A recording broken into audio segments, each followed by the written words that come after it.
Bolehkah kita nak kata okey, daripada 10 tajuk saya nak pakai AI untuk 3 tajuk je, tapi the other 7 topics tu students still akan gunakan juga walaupun kita kata tak nak guna kat dalam kelas kan. So our taxonomy bloom, bila kita menggunakan AI, bagaimana dia punya penggunaan dia sebenarnya.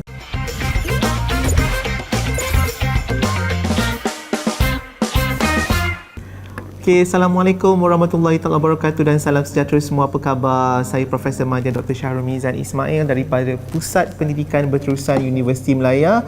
Kita bertemu lagi selepas beberapa minggu saya berehat dan producer marah kan tapi tak apalah, bulan puasa penat kan nak buat recording ni kan, tapi itulah hari ni dah kena panggil balik ni, so muncul kembali lah. Alright, so saya pun tak ingat dah episod yang keberapa, tapi hari ni kita nak bincang satu topik dan hari ni saya terpaksa tidak membuat panggilan kepada mana-mana sebab topik ni agak panjang untuk dibincangkan dan masanya agak suntuk untuk kita punya rancangan impromptu ni.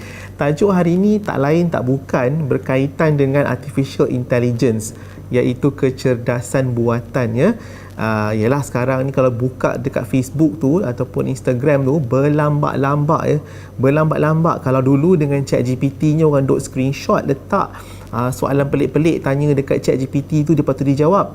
Mulalah semuanya pun upload dia orang punya screenshot gambar jawapan daripada ChatGPT tu. Sekarang ni dah demam Midjourney pula. Midjourney ataupun AI yang boleh menukar teks kepada image Dan selepas tu macam-macam lah, dia orang letak gambar pakcik, makcik tua naik skateboard lah, dia orang letak gambar keluarga daripada seluruh dunia mengikut negara lah. Lepas tu letak gambar binatang-binatang kebangsaan haiwan-haiwan kebangsaan daripada setiap negara lah letak gambar model muslimah pakai tudung cantik manis orangnya dengan baju yang cantik, tapi semuanya memang AI yang buat.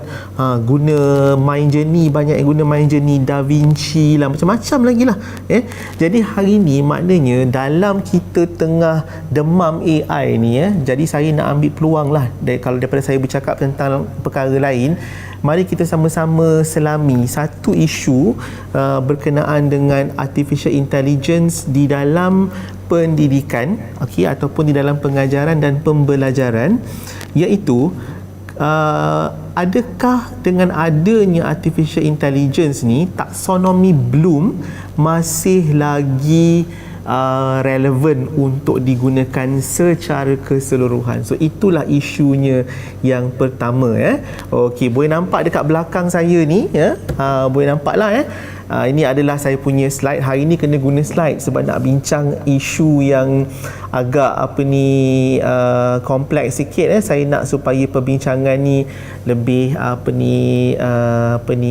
orang kata guided lah perbincangan tu Kita ada struktur sikit, so saya akan pergi kepada, hari ni nampak tak ada laptop tau.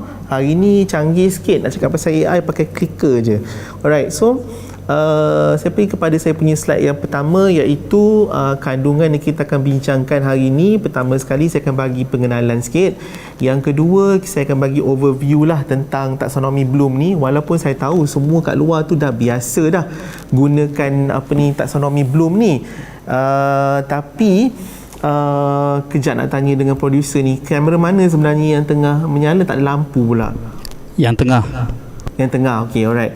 So kalau ikutkan kepada taksonomi Bloom ni, walaupun ianya satu benda yang sangat biasa lah di kalangan pendidik, sama ada guru sekolah ataupun pensyarah ataupun siapa-siapa lah yang di dalam dunia pengajaran dan pembelajaran ni tapi saya akan bagi juga overview supaya untuk refresh your memory lah. Lepas tu yang ketiga, also to refresh your memory juga, kita tengok semula benefit taksonomi Bloom tapi dalam konteks pendidikan tinggi.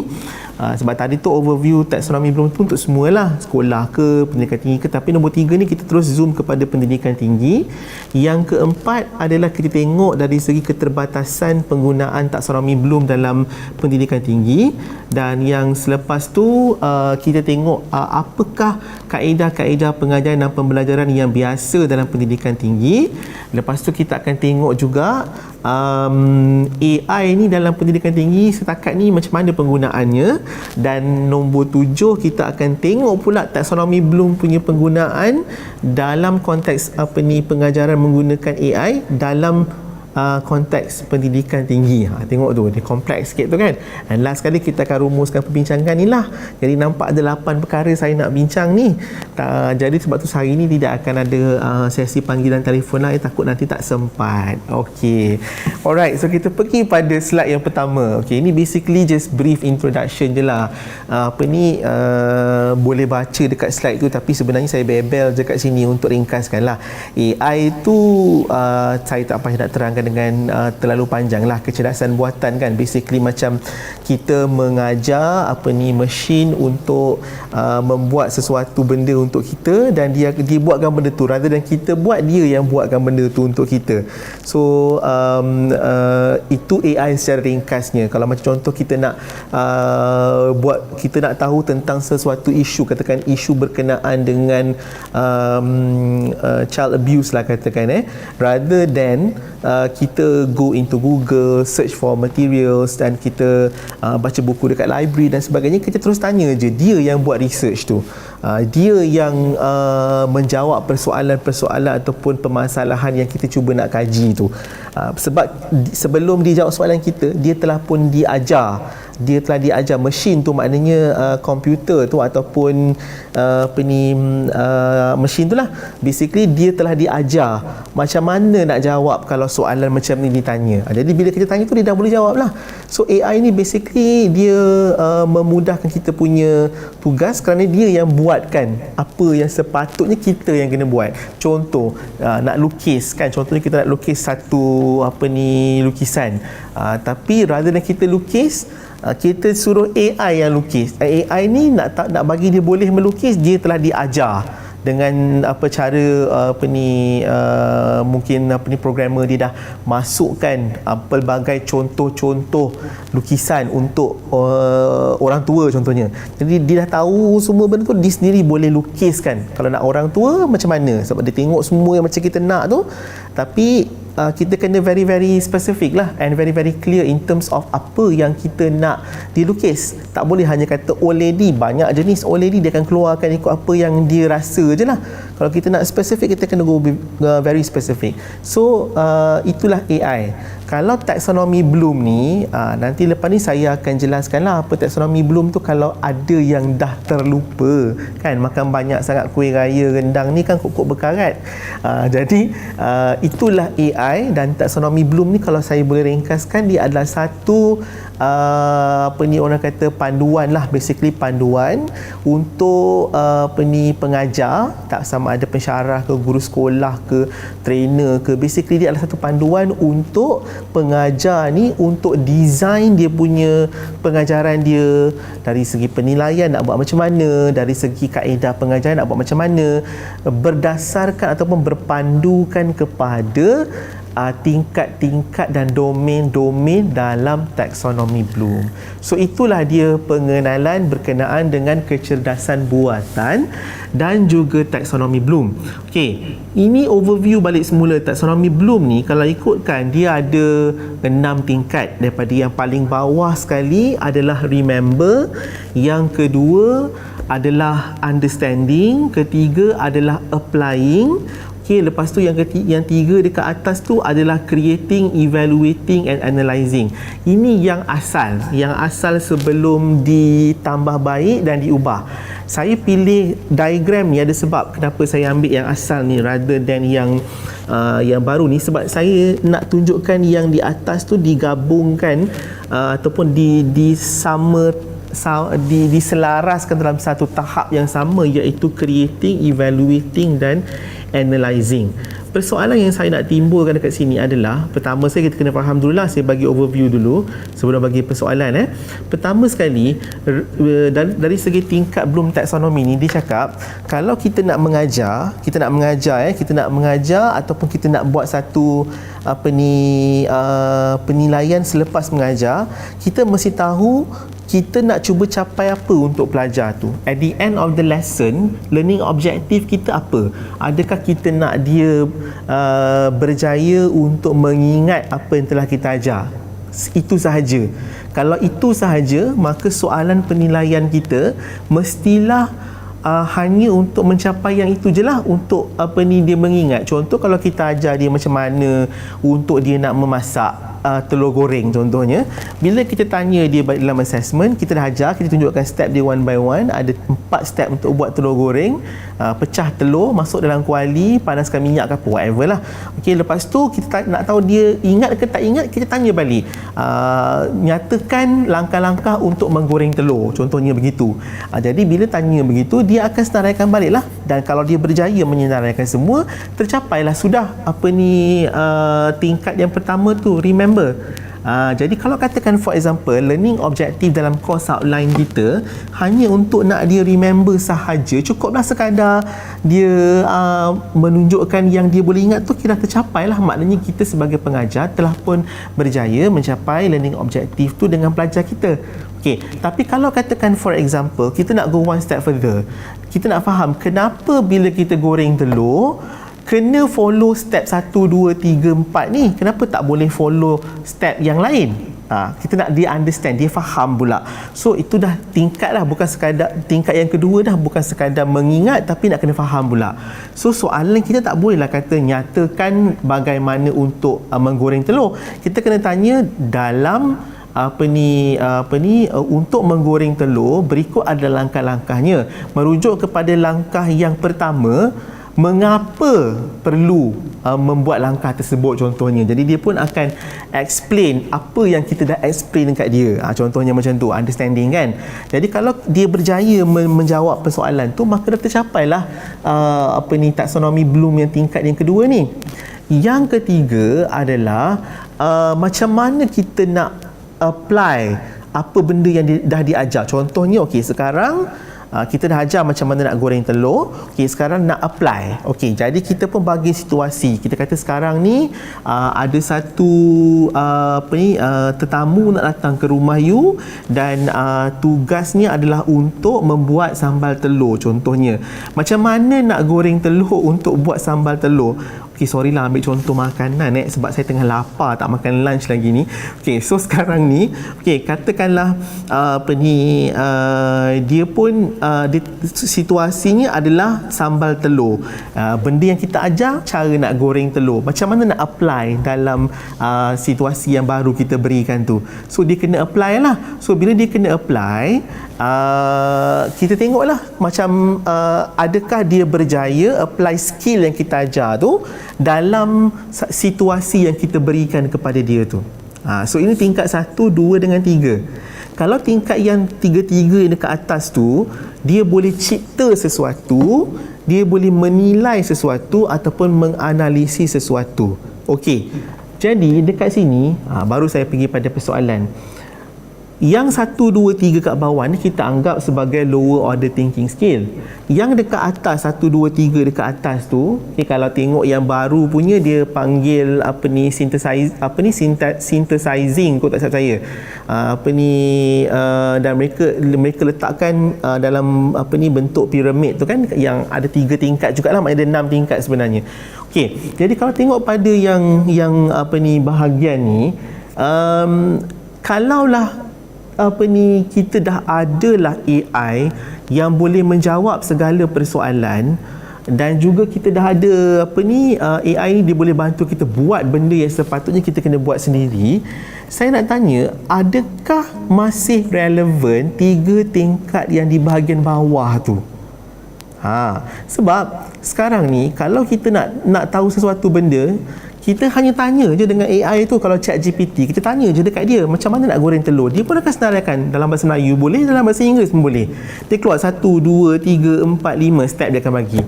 So relevan lagi tak kita nak cuba nilai pelajar kita untuk sama ada dia dah mencapai tingkat yang pertama ataupun tidak? Relevan lagi tak kita nak buat macam tu? Sebab benda ni dah boleh orang kata within dia punya reach dah sekarang ni, at dia punya fingertips je, dia boleh terus capai. Dan in fact tangga yang kedua tu, tingkat yang kedua tu, understanding tu, perlu tak lagi kita tanya ataupun kita nilaikan dalam dia punya penilaian? Sebab kalau semua benda ChatGPT boleh jawab, contohnya lah, saya ambil ChatGPT sebagai contoh yang paling common sekarang, paling popular. Kalau kita nak tanya kenapa kita nak goreng telur dengan cara macam ni, contohnya, dia boleh jawab. Dia bukan sekadar hanya boleh mengingat, dia boleh terangkan juga kefahaman dia, sebab dia adalah kecerdasan juga macam manusia, tapi dia kecerdasan buatan lah. Jadi dia boleh terangkan kenapa kena buat macam tu. Jadi coming back kepada question tadi adalah, adakah masih relevan untuk kita nak gunakan tingkat yang kedua ni dalam pendidikan? Sebab benda ni is already something yang within reach of the student. Okey, sama juga dengan applying. Kalau kita katakanlah pensyarah bagi satu senario contohnya, dan lepas tu minta pelajar apply ataupun aplikasikan kemahiran yang mereka telah belajar untuk digunakan dalam senario tersebut.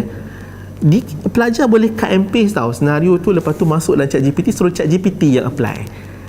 Bila dia apply tu, keluarlah apa yang kita nak pelajar buat tu, sebenarnya dia dah buat kan.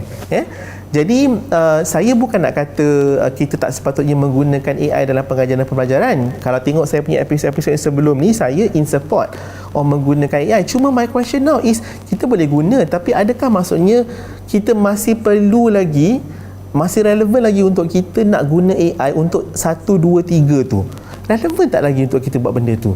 Sebab kalau kita nak guna AI dalam pengajaran sebagai contoh, rather than kita tanya dengan dia macam mana cara nak apakah langkah-langkah untuk menggoreng telur, kalau kita tanya macam tu, dia boleh just go to ChatGPT dan dia akan tanya dan keluarlah jawapannya.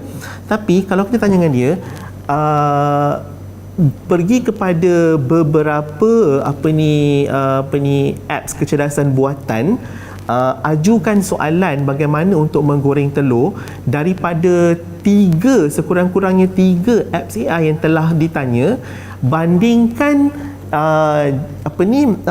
langkah menggoreng telur yang mana satu yang lebih tepat dan mengapa. Jadi maknanya dia kena berfikir.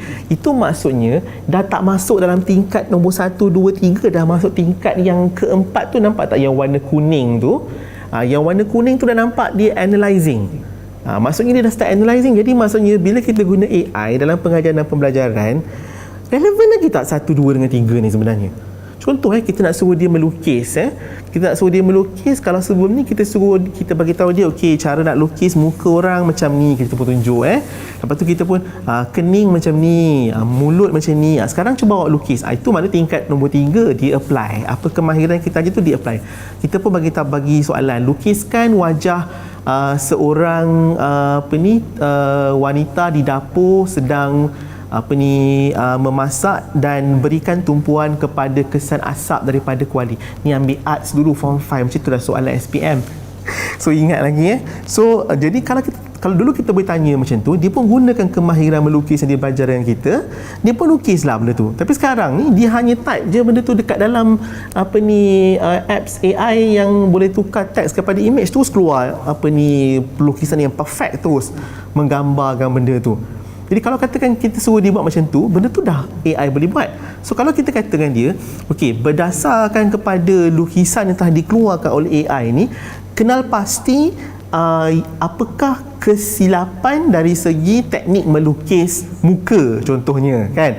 Itu maknanya kita dah suruh dia menilai, which is tingkat 4, evaluating. So itulah persoalan yang saya nak timbulkan dekat sini. Sebab adakah bila kita menggunakan AI, kalau kita tak guna tak apalah, tapi kalau kita menggunakan AI, okey, adakah masih relevan untuk kita nak consider tingkat 1, 2 dengan 3 ni sebenarnya? Saya tak ada jawapan lah. Saya ajukan soalan ni kepada semua yang menonton, sebab kali ni sesi ni saya lebih kepada nak memprovok pemikiran semua penonton-penonton kat luar sana tentang isu ni sebenarnya. Kalau nak kata saya tak akan guna AI, jadi saya boleh je nak tanya 1, 2 dengan 3, tingkat 1, 2 dan 3 dalam domain kognitif taksonomi Bloom ni. Boleh ke cakap macam tu? Sebab sekarang suka ataupun tidak, AI is already part of our life. ChatGPT tu dah freely accessible. Kalau lepas ChatGPT tu baru yang permulaan. Lepas ni kalau ada lagi canggih-manggih lagi lepas ni. So go back to this very basic question, sebab kita ni mengajar memang pakai taksonomi Bloom. Bolehkah kita nak kata okey, daripada 10 tajuk saya nak pakai AI untuk 3 tajuk je, tapi the other 7 topics tu students still akan gunakan juga walaupun kita kata tak nak guna kat dalam kelas kan. So our taksonomi Bloom, bila kita menggunakan AI, bagaimana dia punya penggunaan dia sebenarnya? That's the question. And saya nak akhiri sesi pada kali ini dengan soalan tu. Cuba fikirkan, dan kalau bolehlah kongsikan pandangan anda di bawah ni dekat ruang komen ya. Kongsikan dan cuba jelaskan sama ada taksonomi Bloom ni masih relevan tak untuk kita gunakan secara keseluruhan apabila adanya AI dalam pengajaran dan pembelajaran. So itu sahaja untuk minggu ni. Okey, nampak tak betapa panjangnya. Ini pun saya tak proceed lagi dengan slide-slide yang lain ni, kalau tak memang lagi panjang lagi ya. Jadi tak sempatlah kita nak membuat panggilan kepada mana-mana orang di luar sana, kawan-kawan saya tu ya. Jadi saya harap ini dapat orang kata